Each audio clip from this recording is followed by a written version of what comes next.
Sa bawat sulok ng mundo, mayroong Pilipinong nagtatrabaho upang matupad ang kanilang mga pangarap at maitaguyod ang kanilang mga pamilya. Ang mga Overseas Filipino Workers o OFW ay itinuturing na mga bagong bayani ng ating bayan. Ngunit sa kabila ng kanilang mga sakripisyo, ano nga ba ang tunay na buhay ng isang OFW?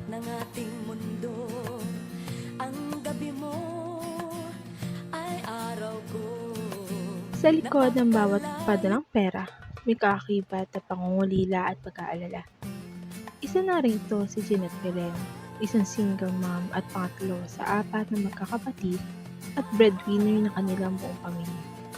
Iniwan ang kanyang nag-iisang anak at nakipagsapalaran sa Kuwait at pumasok bilang DH o domestic helper. Maaari niyo po bang ipakilala ang inyong sarili at kung bakit niyo maisipan magtrabaho sa ibang bansa?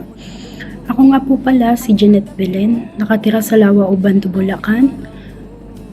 Isa po akong OFW. Naisipan ko pong magtrabaho sa ibang bansa upang makatulong sa aking pamilya at masuportahan sa pag-aaral ang aking anak.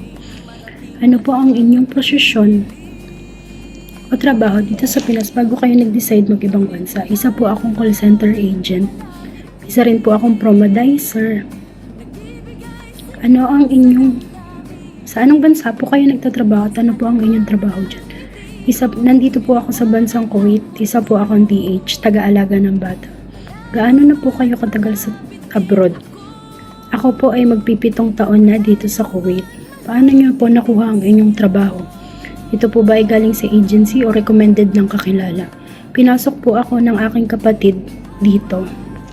Maaari niyo po bang ilarawan ang typical na buhay niyo araw-araw dyan sa abroad? Okay naman, kaya lang minsan mahirap dahil naaalala ko yung pamilya ko sa Pinas. Siyempre may mga pagkakataon na nagsa-celebrate sila tapos nandito ako.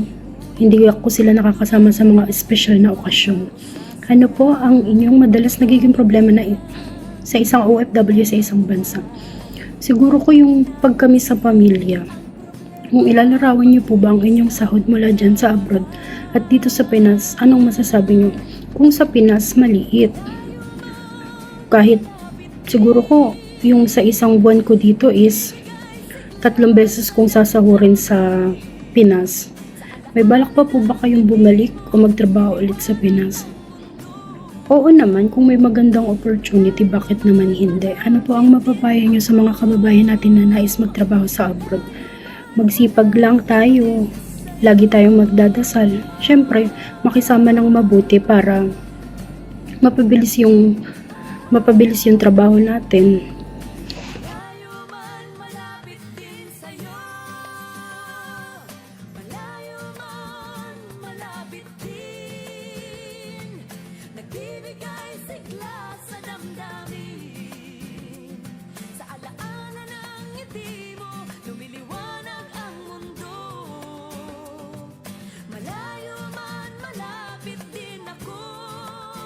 Ang mga pagsubok na dinaranas ng OFW sa abroad ay hindi biro.